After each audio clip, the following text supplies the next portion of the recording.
So you ever wonder why a successful man will go into hiding when failure hits? Everything looks like it's going good, and this person may have been on top of the world. They communicate well, but when failure hits, they go into seclusion, or we go into seclusion as men.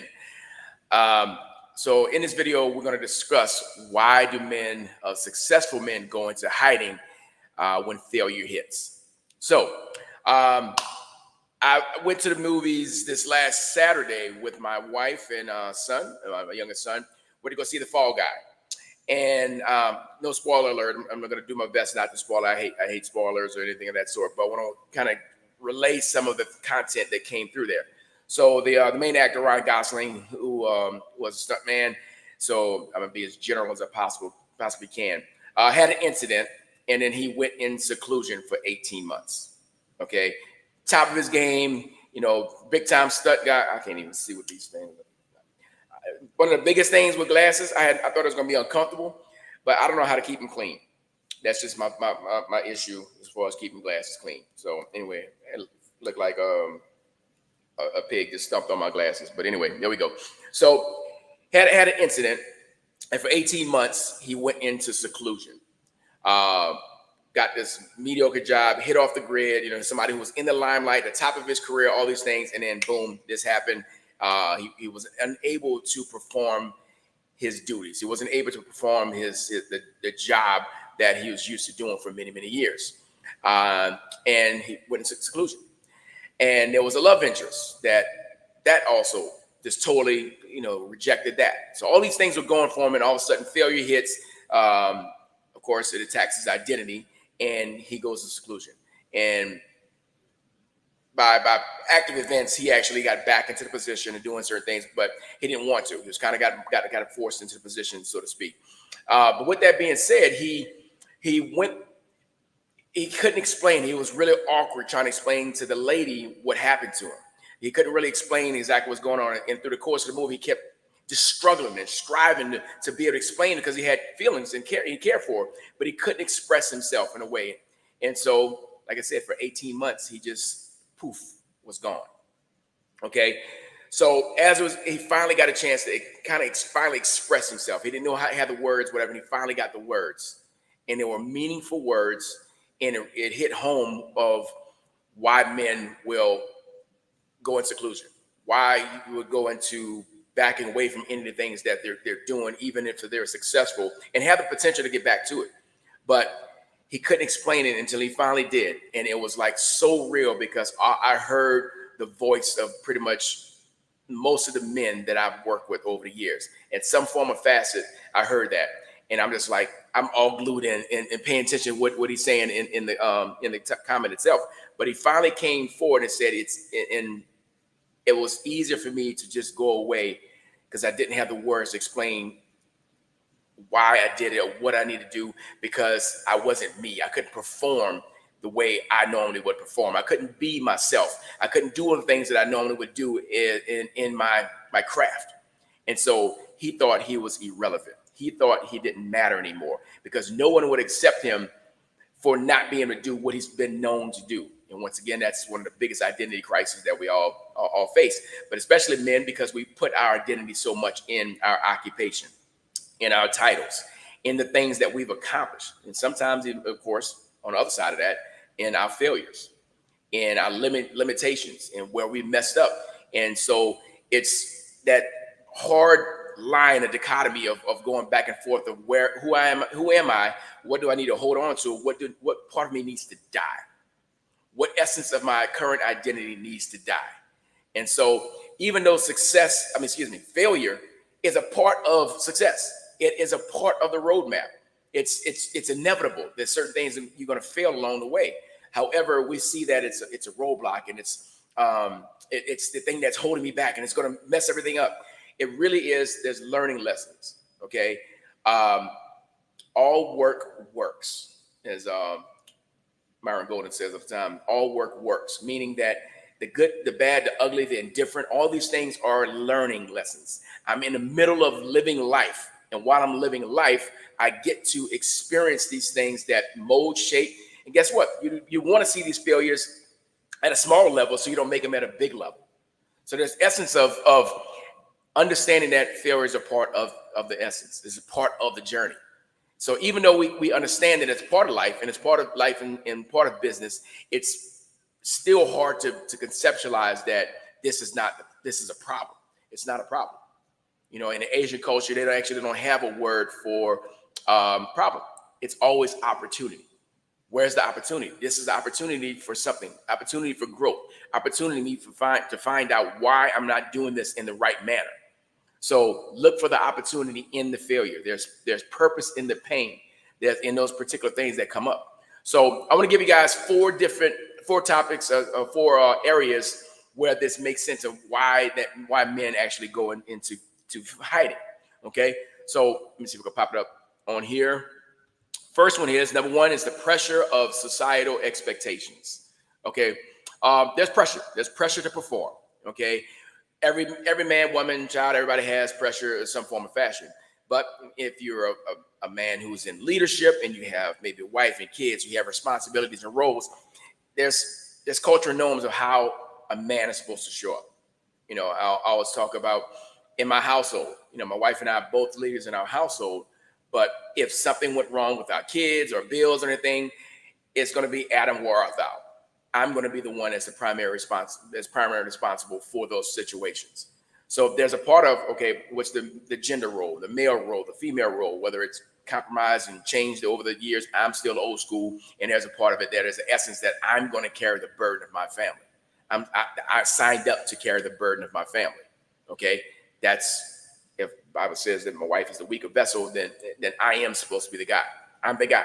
And so I have no problem stepping up into there. But here's a statistic. 65% of men feel pressure to conform to societal expectations of masculinity. Now, I don't subscribe to toxic masculinity.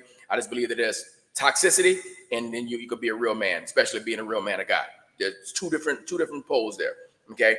But there's part of, okay, you know, suck it up, be a man, and whatever the roles will be. And of course, a lot of that stuff is wrong. We taught sometimes that, you know, suck it up, be a man, just stuff those emotions down. Big boys don't cry, all these different like norms that are set out there, but it's not for us to engage into that. We got to know, what does the Bible say? What does real psychology say? What is the way that I can healthily deal with failure along the way as a man, and the way that I could do it in the right way. So if you catch this live, definitely love to hear your comments.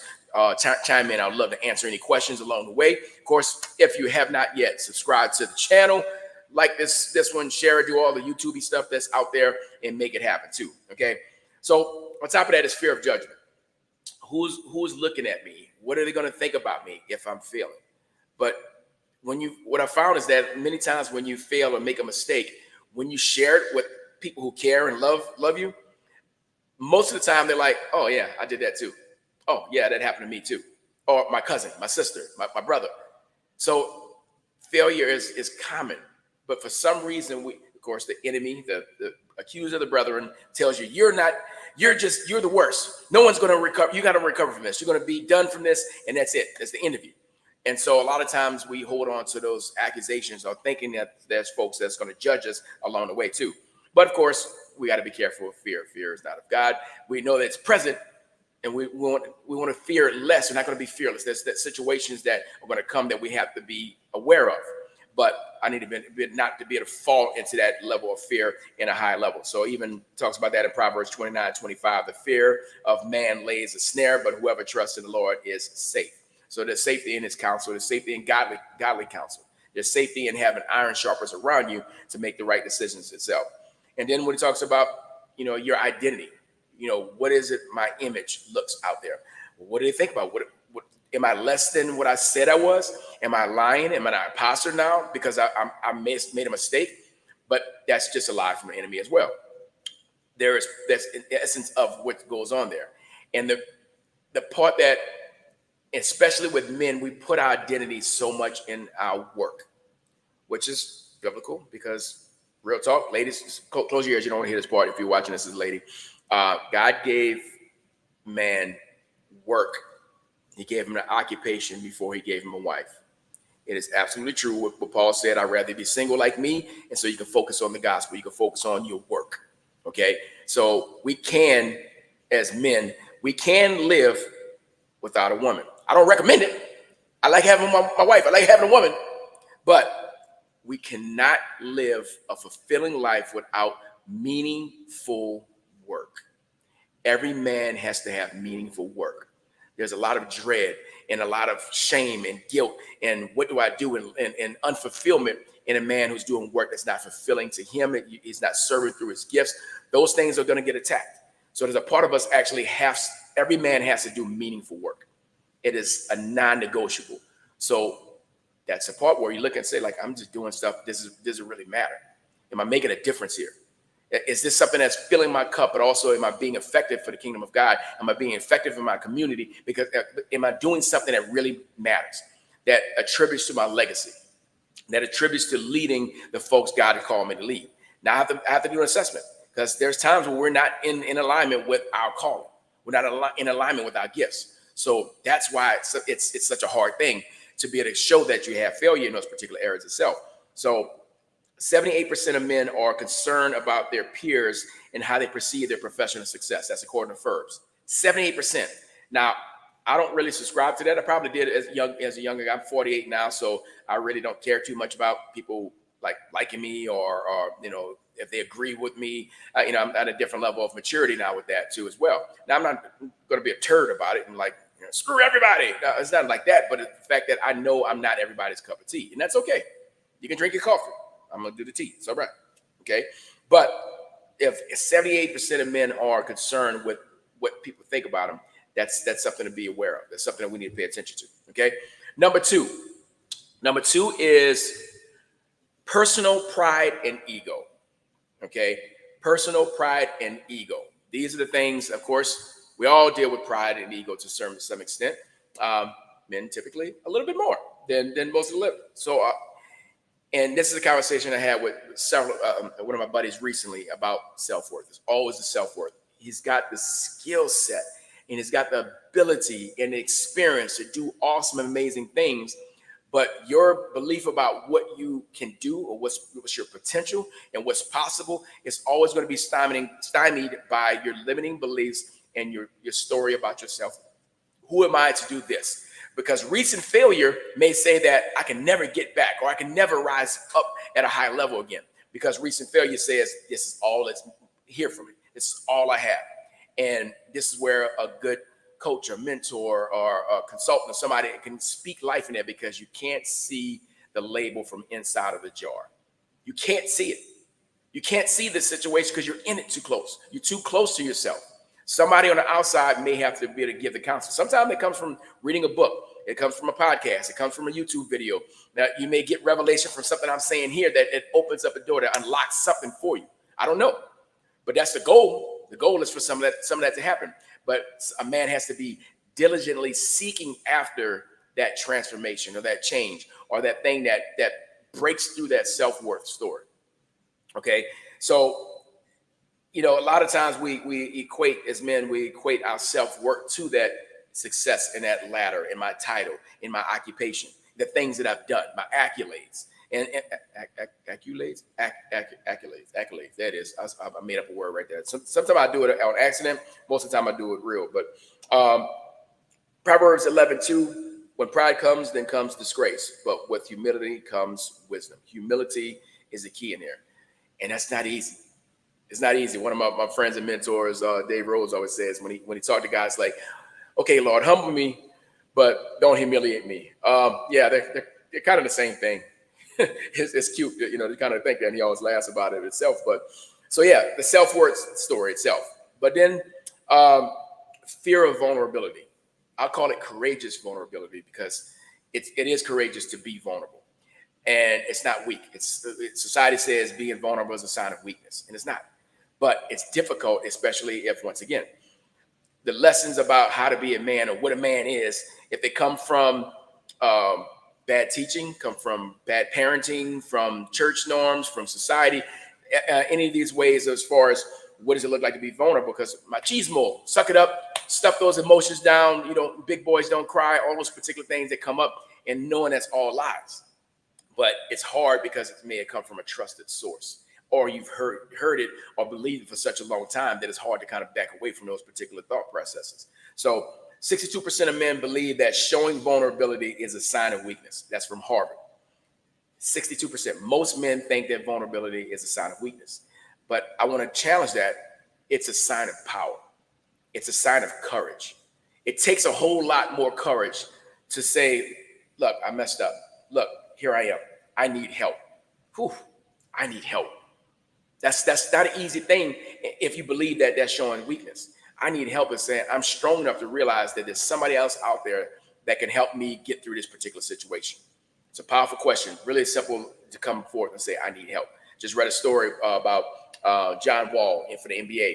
I put it in my Lionheart group, and he was talking about going through this anxiety, depression, things that he was really like ready to commit suicide.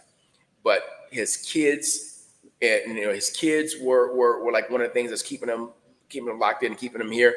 But he finally went to a friend and said, "Man, I need help."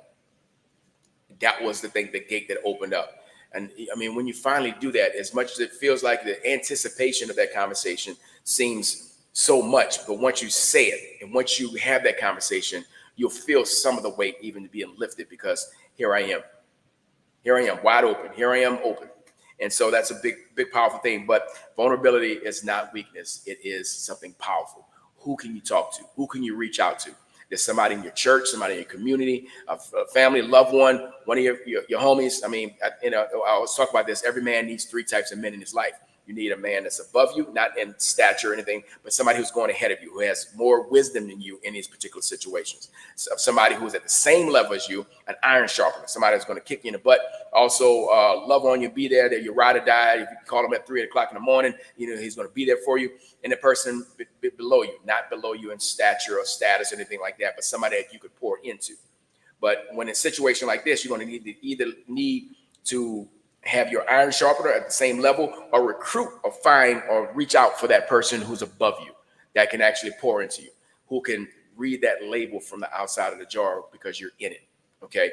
So that's part of that too as well. And then, like I said, just ego itself, we gotta be careful with the ego. Hiding failure is seen to be a better option. Just hiding and going from there. That's just ego, and not being able to be vulnerable enough to come forward with that too. So, all right, moving on to number 3. Number 3 is professional repercussions. What will happen to my monies? What will happen to my opportunities and financially if I fail? Is all those things at jeopardy because I'm in a season of failure? And that's something we have to pay attention to. Once again, you have to subscribe to the channel. Do so. If you like here live, love to hear from you. Drop some comments, questions. I'll do my best to answer them. I'll make up something that sounds good. No, I'm not gonna do that. I'll tell you if I don't know something. That's another thing. The power of saying I don't know. Just sidebar. I don't know. We think, especially all of us, men and women, we think that we have to know everything. If we don't know, then that's like an attack of our intelligence. We ain't supposed to know everything. It's okay not to know something. Somebody explaining something, like I can sit there and go, yeah, I get it. Or I can say, with all due respect, hey, can you please explain that a little better? Or can you go through that? Tell me more about that, because I don't have a clue.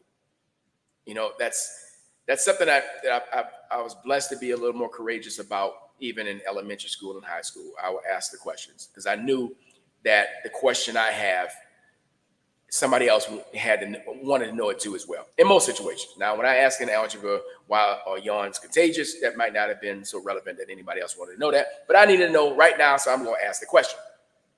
We've been told that curiosity kills the cat. That is such bad news, such bad teaching. Curiosity begets a quest. Curiosity opens up our mind and our imagination to what's possible. It unlocks potential. It unlocks relationships. It unlocks what is possible here. It keeps us from staying stagnant and stuck.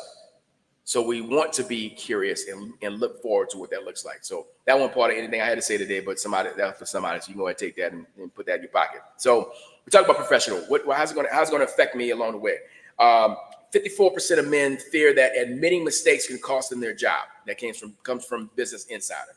All right. So more than half of men admit that a mistake And that's why you hear people, all these cover-ups, and you hear these schemes and all these different situations that come forth from somebody covering up a mistake. And there's probably a way to get out of it better, and of course legally, to make it work the right way. But and if you think, okay, I made a mistake, is that now on my resume? Is that now the talk of the town or in the professional scene itself? Is that going to be my identity now? Am I going to be known for that failure versus known for all the successes? Because think about this: if you're an author and you get 100 reviews on Amazon, and 99 of them are amazing, you get one bad review. What do we focus on? Unfortunately, it's that one bad review that gets our attention, and we go to work, self-worth, and is my work this, and you might go looking back, and when they say reference to chapter 3, that was ridiculous. Oh my, well, maybe it is ridiculous. Maybe I don't know. That person is just basically saying this book is not for them. Your book is not for them, and your book is not supposed to be for everybody. But our natural thing is to look toward the failure. Our natural tendency is to look for the thing that's not working. So what is that? How do we change that? Okay, if I fail, am I the leader that I'm supposed to be? Is that being in jeopardy too as well? Me in my leadership, is that being tested along the way? Okay. Once again, what's the consequences? Financially, will I lose? Will I be demoted? Will I get fired? What are the potential consequences for this failure? And so I can cover up and hide and do my best to cover it up and not admit the problem. But of course, that's going to fester and that's going to build towards other things itself. So being honest and open and upfront actually will move us in the right direction. And then guess what? Ain't no guarantee, though. You could actually take a dip. You could miss out on opportunities. You could. But the right people at the right time with the right understanding will give you that opportunity. Okay? Because they know themselves that they failed. They've made mistakes themselves. And they realize, even in themselves, how I can help you get through this, how I can help you kind of go through this particular situation. So yes, there may be some financial concerns. Okay. 60% of male entrepreneurs worry about the financial impact of admitting their failure. That's from Entrepreneur Magazine. Okay. They worry about the impact of admitting failure. So if I say this, this is going to hit the fan, but life is going to hit the fan. Doesn't mean that this whole situation will blow up like that, but it's totally up to us to say what's real and what's relevant here. What makes sense right here? But I got to think outside of the short term and think about the long haul. I may take a dip in my financial acumen or whatever it may be. That is possible. But from that lesson, you're going to be so much better if you form it and tell the right story. You tell the right story about this failure of like, this is just me getting warm up. Hey, I'm just getting started at this. Of course, I'm going to make mistakes. Or I've been in this for so long that it was just an oversight. But I can learn from this. And then guess what? I can take this as a teaching opportunity to others along the way so they don't make the same mistakes that I had. So it's all in the story of how I frame the outcome of it. How I decide to frame that is going to be totally up to me. Okay? We have that power. Take that power back about that. All right. So the fourth one here is the psychological and emotional impact.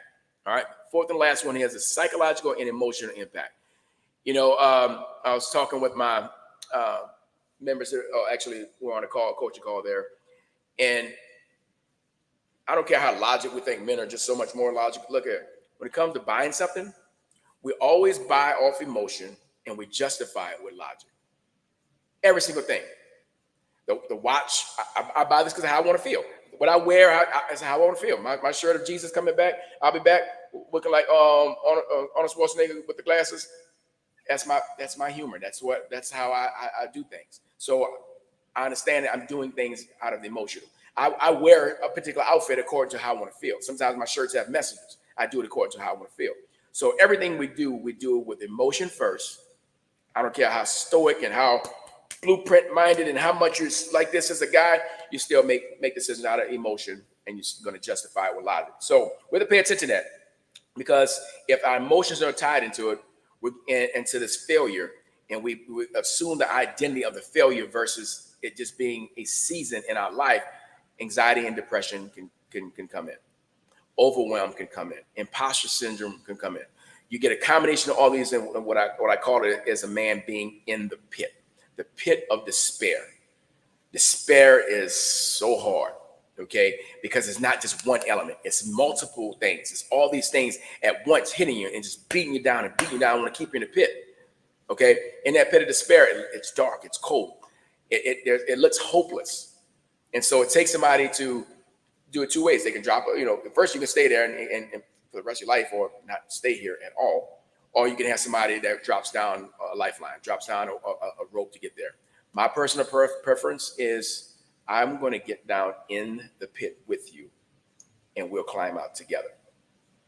So in coaching, I'm allowed to be vulnerable. I'm allowed to share from where my own failures are. So part of my coaching is leaning into the failures, leaning into the vulnerability. I don't put on airs and fronts about, look at me, I've got it all down pat. I've got the perfect marriage and the perfect business and no, man, I done messed up too. You know what I'm saying? I done messed up too. And so I need to share from those aspects in even failures, because in that failure, I can teach the guy that's coming behind me how not to make that mistake. So I need to share that with vulnerability. And I share that in the pit or even outside the pit itself. So here's the stats. 1 in 8 men experience depression at some point in their lives, often triggered by perceived failures. That's from the National Institute of Mental Health. 1 in 8 men experience failures at some point, and it's triggered more often by perceived failures. 1 in 8.